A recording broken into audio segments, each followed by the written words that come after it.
Boa noite, irmãos. Eu sou a Neuza Maria e nessa noite nós falaremos sobre o capítulo 9, que é Bem-aventurados aqueles que são brandos e pacíficos. Na época que Jesus chegou em Roma, as guerras, as discórdias, os malfeitores, os roubos, tudo estava no auge. Os cristãos, os que seguiam a Jesus, eram sacrificados, jogados para os leões. Acho que vocês assistiram algum filme, alguma coisa assim, né? Então era muito difícil. E ele tentava, ele veio para trazer. Então ele dizia assim, eu vou ler para vocês. Bem-aventurados aqueles que são brandos, porque eles possuirão a terra. São Mateus, capítulo 5, versículo 4. Bem-aventurados os pacíficos, porque eles serão chamados filhos de Deus. São Mateus, capítulo 5, versículo 9. Assim, ele pregava, não matareis, você não fará nada contra o seu irmão, porque faziam muitas maldades. Um fazia para o outro. Quem leu, assistiu algum filme, algum documentário da época, os que seguiam a Jesus, a Cristo, a religião, eram jogados para os leões. E hoje em dia, pelo menos, olha o que ele conseguiu as mudanças. Não matarás, não prestará falso testemunho. Então, ele se esforçava muito. Mas o que ele quis dizer com vocês possuirão a terra? Se ele pregava que os bens materiais não eram importantes, que nós herdaríamos os bens do céu. Era assim, ó, ele falava por metáforas, mas ele se expressava que os sábios, os estudiosos, mas as pessoas menos evoluídas não conseguiam pegar, mas chegavam até lá. Que a gente precisa vestir, morar, calçar, ter um lugar para a gente ficar, para chegar até o reino dos céus, como ele prometeu. Não é a maneira do deixe tudo para trás, porque se deixarmos, a gente vai morar onde? Vai viver como? Mas não é para a gente dar mais valor do que necessário. Tem muitos que em Deus, meu Deus, o meu carro, a minha casa.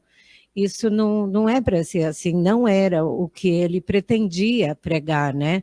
Mas ele se expressou assim na época. Mas acho que deu para compreender, né? Então, assim, bem-aventurados aqueles que são brandos e pacíficos, porque eles possuirão a terra. Ele que disse para renunciarmos ao bem deste mundo e promete os do céu. Mas precisamos dos bens terrenos para alcançar os do céu.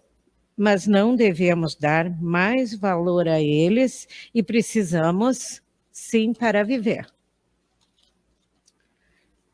Jesus diz também que quando a lei do amor e da caridade for a lei da humanidade, não haverá mais egoísmo. O fraco e o pacífico não serão mais explorados. Vocês compreenderam? Quando nós compreendermos e mudarmos, a pessoa mudar, isso tudo vai amenizar. Mas a gente deu um pulo muito grande, né, da época de quando tinha Jesus, né? Os ensinamentos dele, até hoje, nós os seguimos. E, graças a Deus, nós conseguimos viver cada dia melhor. Agora eu vou ler para vocês sobre as instruções dos Espíritos. Tem pessoas que nós classificamos, principalmente nos dias de hoje, pela aparência, mas na época também era assim. Uma pessoa bem vestida, de fala mansa, você nem imagina o que tem por trás dessa pessoa. Então, Jesus pedia para tomarmos muito cuidado, que nessa pessoa pode haver um outro por dentro, que quando ele está na rua, ele é a boa pessoa, ele fala, ele tem amigos e tudo, e quando ele chega em casa, ele toca o terror em todo mundo. E ele diz ainda assim, aqui eu mando. E aí ele devia dizer assim, ó, aqui eu sou detestado.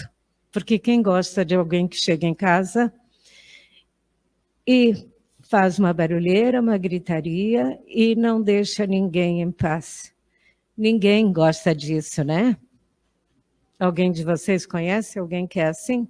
Que na rua é um santo, é o Senhor.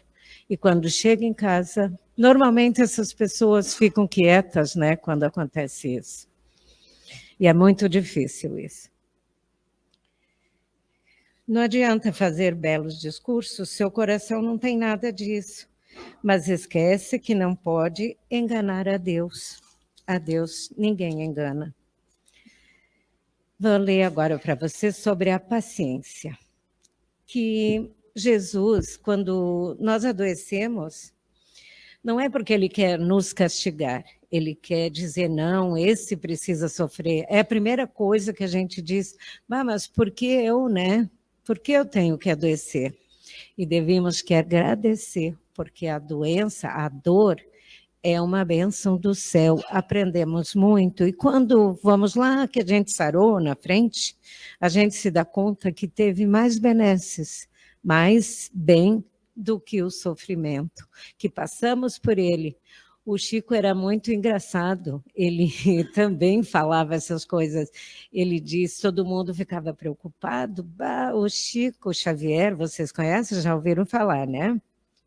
Está na parede, o quadro dele. Eles diziam, mas coitadinho, um homem tão bom, uma pessoa fantástica, e ele está doente. E ele dizia, fiquem todos quietos. Imagina quando eu for para lá, eles vão me perguntar o que eu tive, eu não tenho nada para dizer.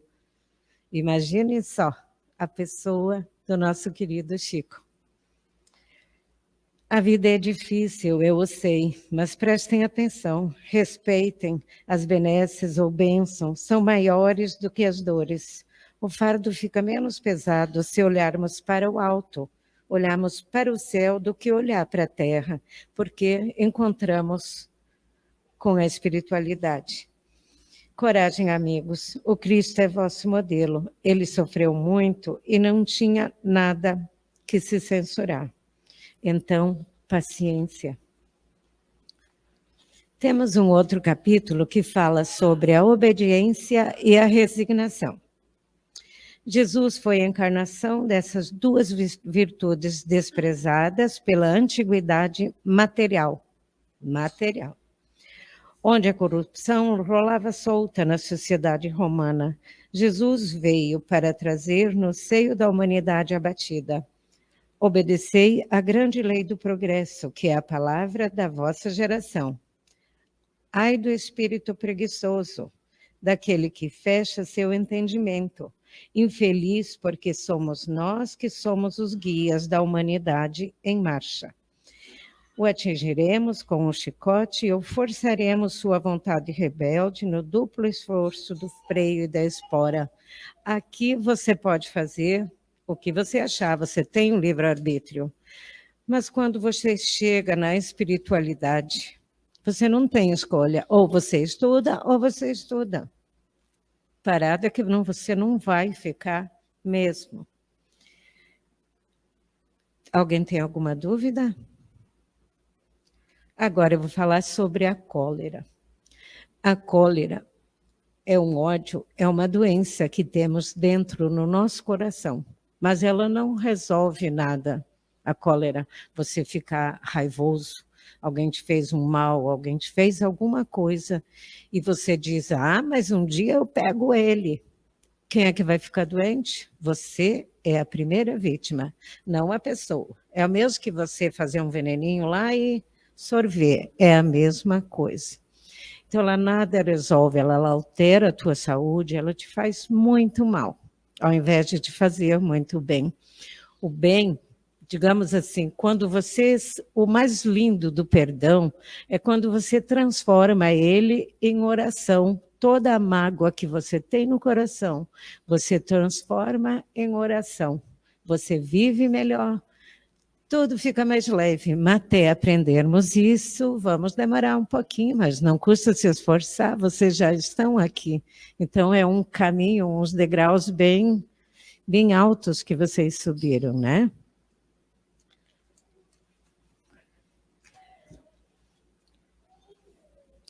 Mas aquele que quer corrigi-lo sempre o pode. De outra forma, a lei do progresso não existiria. Vocês compreendem? Deus não dá cólera para quem não a tem. Ele não dá vícios para quem não os tem. Se nós prestarmos atenção um pouquinho cada dia, os espíritos do bem estão ali, eles nos auxiliam. Eu quero mudar. Isso é possível, muito possível. Bem, eu vou ler para vocês um textinho do Chico Xavier, como não podia ser, eu sou muito fã dele e leio tudo que eu posso dele. Por maior que seja a prova, não te afastes de Deus. Pode a estrada ser fria, Deus aquece. Sentes que há sombra em torno, Deus, porém, te ilumina. Se te notas sem forças, eis que Deus te sustenta. Nos piores conflitos, Deus nos faz descanso. Não desistas do bem, Deus nunca te faltará. Muito lindo isso, né? Fiquem com Deus, boa noite, muito obrigada.